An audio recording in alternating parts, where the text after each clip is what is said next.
அஸ்ஸலாமு அலைக்கும். Welcome to my channel. நீங்கள் நம்ம சேனலை இன்னும் சப்ஸ்கிரைப் பண்ணலன்னா கீழே இருக்க சப்ஸ்கிரைப் ஐக்கானை கிளிக் பண்ணுங்கள். நம்ம வீடியோ உங்களுக்கு உடனுக்குடனே கிடைக்கும். இன்றைக்கி நம்ம சேனலில் பார்க்க போகிற டிஷ் சிக்கன் மஜ்பூஸ். குவைத் போன்ற அரபு நாடுகளில் ரொம்பவே ஃபேமஸான சிக்கன் மஜ்பூஸ் டிஷ் இன்றைக்கி நம்ம எப்படி பண்ணுறதுன்னு பார்க்கலாம். இதை துபாயில் சிக்கன் மந்தின்னு சொல்லுவாங்க. சவுதி போன்ற இடத்துல கப்சான்னு சொல்லுவாங்க. சிக்கன் மந்தியில் கூட கொஞ்சம் மசாலா ஆட் பண்ணுவாங்க. ஆனால் அந்த மஜ்பூஸில் வந்து மசாலா இருக்காது. இந்த வீடியோ கொஞ்சம் லாங் வீடியோ, ஸ்கிப் பண்ணால் பாருங்கள். இடையில நிறைய டிப்ஸ் சொல்லியிருக்கேன். அப்போனா தான் இந்த சிக்கன் மஜ்பூஸ் நான் பண்ணுற மாதிரி உங்களுக்கு ரொம்பவே சுவையாக கிடைக்கும். வாங்க இப்போ நம்ம கிச்சனுக்கு போகலாம். ஒரு பெரிய வெங்காயம் சாப் பண்ணி வச்சுருக்கேன். அப்புறமா ஒரு 50 கிராம் இஞ்சி பூண்டு விழுது, ஒரு 10லேருந்து 15 ஏலக்காய், அப்புறமா இதுக்கு சாஃப்ரான் எடுத்திருக்கேன், குங்குமப்பூ, பட்டை, ஒரு எலுமிச்சம்பழம்.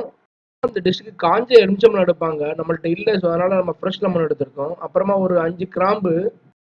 நம்ம இந்த மஜ்பூஸில் எந்த விதமான கலர் பொடியும் சேர்க்கல, குங்குமப்பூ கலர் மட்டும்தான் சேர்க்குறோம். அப்புறமா ஒரு கோழி இந்த மாதிரி 4ஆக கட் பண்ணி எடுத்துக்கோங்க.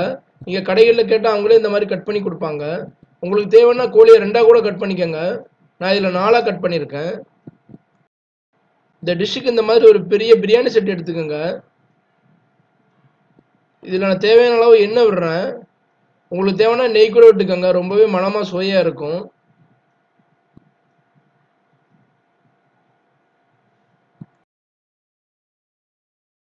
எண்ணெய் நல்லா கொதி வந்துடுச்சு. இதில் பட்டை, அப்புறமா கிராம்பு, ஏலக்காய், இது எல்லாத்தையும் ஒன்று ஒன்றா ஆட் பண்ணிக்கலாம். இது கொஞ்சம் நல்லா பொரியட்டும். ரெசிபி நான் பண்ணுற மாதிரியே பண்ணுங்க, அப்படின்னா தான் இது கரெக்டாக வரும். நல்லா பொரிஞ்சிடுச்சு. நறுக்கி வச்சு வெங்காயத்தை ஆட் பண்ணிக்கோங்க. வெங்காயம் வந்து நல்லா கோல்டன் ப்ரௌன் ஆகணும், அந்த அளவுக்கு வதக்கணும் வெங்காயத்தை. ரொம்ப ஜாஸ்தி வதக்கிறாதீங்க, இந்த மஜ்பூஸோட கலரே மாறிடும். அப்புறமா தேவைக்கு கல்லுப்பு ஆட் பண்ணியிருக்கேன்.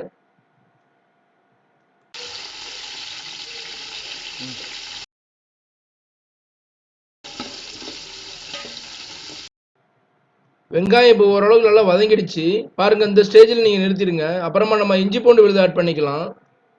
நீங்கள் இஞ்சி பூண்டை தட்டி கூட போடுங்க, ரொம்பவே சுவையாக இருக்கும். இது பிரியாணிக்கு ஆட் பண்ணுற மாதிரி ரொம்ப ஜாஸ்தி ஆட் பண்ண தேவையில்லை, கொஞ்சமாக ஆட் பண்ணால் போதும். பச்சை வடை போடுறவே நல்லா வதக்கி விடுங்க. அப்புறமாட்டு ஒரு லெமன் இந்த மாதிரி லைட்டாக கீறி விட்டுக்கோங்க. இதில் காஞ்ச லெமன் யூஸ் பண்ணுங்கள், எனக்கு கிடைக்கல. ஸோ அதனால் நான் வந்து இந்த லெமன் யூஸ் பண்ணியிருக்கேன். காஞ்ச லெமன் எல்லா கடைகளிலுமே கிடைக்கும், நாட்டு மருந்து கடைகளில். அப்புறமா கோழியை வந்து ஒன்று ஒன்றா வைங்க, அதில் மொத்தமாக போட்டுறாதீங்க. இந்த மாதிரி வச்சு விடுங்க கோழியை. பாருங்கள், இது ஒரு சைடு ஃபுல்லாக குக் ஆகட்டும். சிக்கன் ஒரு 5 நிமிஷம் இந்த மாதிரி ஒரு சைடு குக் பண்ணுங்க. ரொம்ப ஜாஸ்தி குக் ஆகிடக்கூடாது, ஒரு மாதிரி கருகுன மாதிரி ஆயிரும். ஒரு சைடு குக் ஆகிட்டு இருக்கும்போது இந்த மாதிரி வெங்காயம் எண்ணெயெல்லாம் கொஞ்சம் மேலே மேலே போட்டு விடுங்க அந்த கோழிக்கு மேலே. ஏன்னா இல்லாட்டினா ஒரு சைடு ரொம்ப ட்ரை ஆயிரும். பாருங்கள், நான் பண்ணுற மாதிரியே பண்ணுங்கள். இப்போ மெதுவாக ஒரு சைடு திருப்பி விடுங்க. மெதுவாக திருப்பி. நீங்கள் பார்த்தீங்கன்னா தெரியும், அந்த கோழி லைட்டாக குக் ஆகிருக்கு. இந்த மாதிரி எல்லா சிக்கன் பீஸும் குக் ஆகணும். பாருங்கள், மெதுவாக திருப்பி விடுங்க அந்த சிக்கனை. இன்னொரு சைடு இந்த மாதிரி குக் ஆகட்டும்.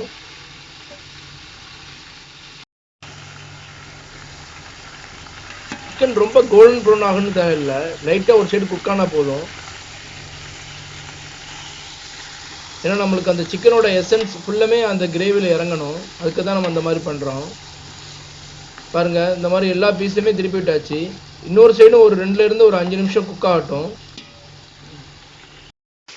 பாருங்கள், சிக்கன் இந்த மாதிரி ஒரு பதத்துக்கு குக் ஆகணும். ரொம்ப ஓவராகவும் குக் ஆகிடக்கூடாது, குக் ஆகாமலும் இருந்துடக்கூடாது. இந்த மாதிரி பதம் வந்ததுக்கப்புறமேட்டு நம்ம அளவு தண்ணி எடுத்துருக்கோம்ல, அந்த அளவு தண்ணி ஊற்றிக்கலாம். அளவு தண்ணி பிரியாணிக்கு எடுக்கிற மாதிரி எடுத்திருக்கோம், 1க்கு 1.5ங்கிற அளவுக்கு எடுத்திருக்கோம்.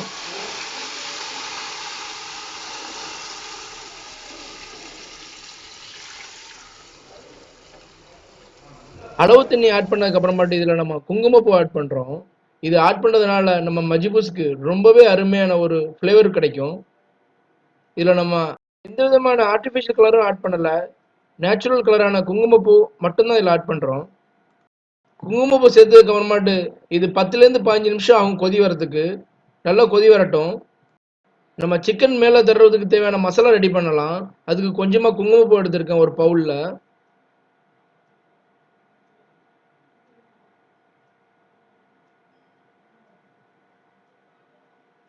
அந்த குங்குமப்பூ கலர் வர்றதுக்காக கொஞ்சமா தண்ணி விட்டுருக்கேன். பாருங்க, அந்த குங்குமப்பூ லைட்டா கலர் வருது. இந்த ஸ்டேஜ்ல நம்ம டொமேட்டோ கெச்சப் ஆட் பண்ணிக்கலாம். டொமேட்டோ கெச்சப் ஜாஸ்தி ஆட் பண்ணிடாதீங்க. ஒரு கோழிக்கு தேவையான அளவு டொமேட்டோ கெச்சப். இது நம்ம அந்த கோழி மேல தடவுறதுக்கு. அப்புறமா கொஞ்சமா மஞ்சள் பொடி, காரத்துக்கு தேவையான அளவு சில்லி பொடி, காஷ்மீரி சில்லி ஆட் பண்ணியிருக்கேன் இதுல.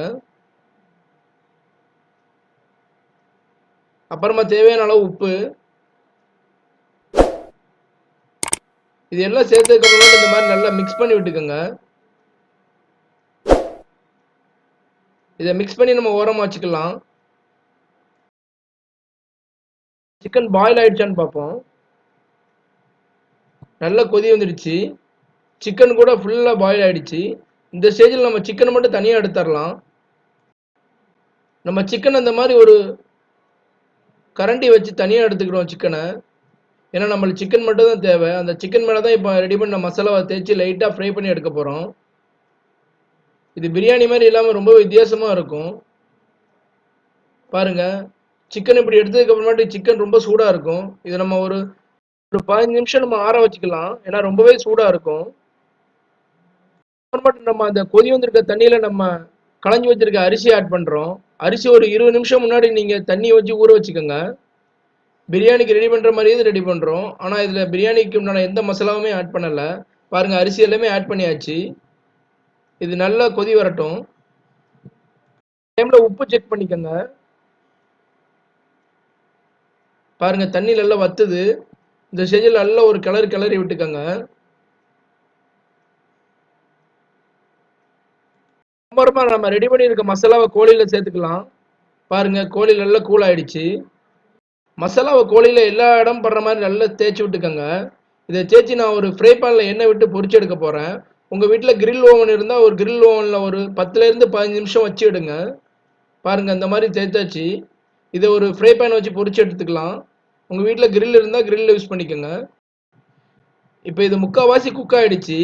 இதை இந்த ஸ்டேஜில் நீங்கள் தம் போட்டு வச்சிங்கன்னா ஒரு 20 நிமிஷத்தில் அருமையான மஜ்பூஸ் ரெடி ஆயிருங்க. ஏன்னா கோழியில் உள்ள எசன்ஸ் எல்லாமே அந்த வாட்டரில் இறங்கியிருக்கும். தம் போடுறதுக்கு ஒரு தோசை கடாயை வச்சு ஒரு 20 நிமிஷம் மூடி வைங்க. அதுக்குள்ள நம்ம மஜ்பூஸ் ரெடி ஆயிரும். இதை நம்ம பொரிச்சு எடுத்துக்கலாம் சிக்கனை. சிக்கன்ல இந்த மாதிரி எண்ணெய் விட்டுக்கோங்க. உங்களுக்கு தேவையான நெய் விட்டுக்கோங்க. இதை விட்டதுக்கு அப்புறமா சிக்கனை ஒரு 30 செகண்ட் அல்லது ஒரு நிமிஷம் லைட்டா கோல்டன் ப்ரௌன் ஆகிற வரையும் லைட்டா பொரிச்சு எடுத்துக்கோங்க. ஏன்னா ஆல்ரெடி இது குக்கான சிக்கன் தான், ஃபுல்லா குக் ஆகணும்னு அவசியம் இல்லை. பாருங்க, இந்த மாதிரி ஸ்டேஜ் வந்ததுக்கு அப்புறமா சிக்கனை திருப்பி விட்டுக்கலாம். இப்போ நான் எல்லா சிக்கனுமே பொரிச்சு எடுத்துட்டேன். நீங்க பாத்தீங்கன்னா தெரியும், ரொம்பவே அருமையா இருக்கும் இந்த சிக்கன். இப்போ பொரிச்ச சிக்கனை நம்ம ரெடி பண்ணி வச்சிருக்க மஜ்பூஸ்ல மேலே வச்சுக்கிடுவோம்.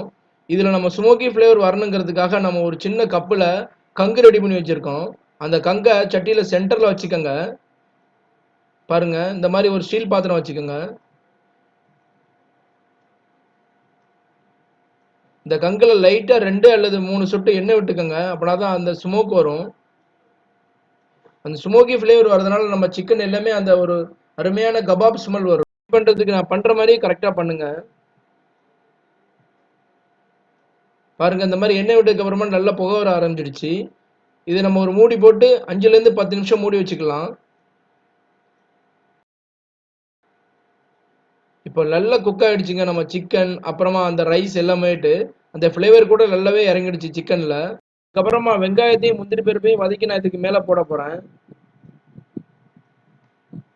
பாருங்க, முந்திரி பருப்பு வெங்காயம் வதக்கிறதுக்கு நான் இதில் நெய் விட்டுருக்கேன்.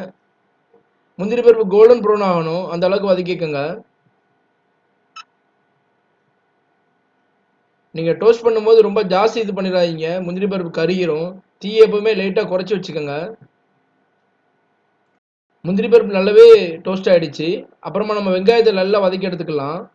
வெங்காயம் வந்து கோல்டன் ப்ரௌன் ஆகிற வரைக்கும் நல்லா வதக்குங்க. அப்படின்னா தான் அந்த வெங்காயத்தில் ஒரு நல்ல இனிப்பு சுவை கிடைக்கும். இதுக்கப்புறமா அந்த வெங்காயத்தையும் முந்திரி பருப்பையும் இதில் ஆட் பண்ணி நல்லா மிக்ஸ் பண்ணி விட்டுக்கோங்க. இந்த மாதிரி ஆட் பண்ணி நல்லா மிக்ஸ் பண்ணி விடுங்க. இந்த மாதிரி கிளறி விடும்போது நம்ம சிக்கனை தனியாக எடுத்துக்கணும். ஏன்னா சிக்கனோட வச்சு கிளறி விட்டீங்கன்னா சிக்கன் உடஞ்சிரும். இந்த ரெசிபி கொஞ்சம் கஷ்டம் தாங்க. மறக்காம உங்க வீட்டு கிச்சன்ல ட்ரை பண்ணி பாருங்க. ரொம்பவே சுவையா இருக்கும். இதுல ஒரு கோழி வச்சு பண்ணியிருக்கோம். இத கடைகள்ல 1000லேருந்து 1500 வரை விக்கிறாங்க. இத உங்க வீட்டு கிச்சன்ல ட்ரை பண்ணீங்கன்னா ரொம்பவே அருமையா சுவையா இருக்கும். குழந்தைங்கள்ல இருந்து பெரியவங்க வரைக்கும் இது ரொம்பவே பிடிக்குங்க. நம்ம ரெசிபி பிடிச்சிருந்தா மறக்காம நம்ம சேனலை சப்ஸ்கிரைப் பண்ணுங்க, கமெண்ட் பண்ணுங்க, லைக் பண்ணுங்க, ஷேர் பண்ணுங்க. பக்கத்துல இருக்க பெல் ஐக்கான மறக்காம கிளிக் பண்ணுங்க. சேனல்ல ஜாயின் ஆகிறது ரொம்பவே ஈஸிங்க. பக்கத்துல இருக்க மிளகா சிம்பிள் கிளிக் பண்ணுங்க. நம்ம சேனல்ல ஜாயின் ஆயிருவீங்க.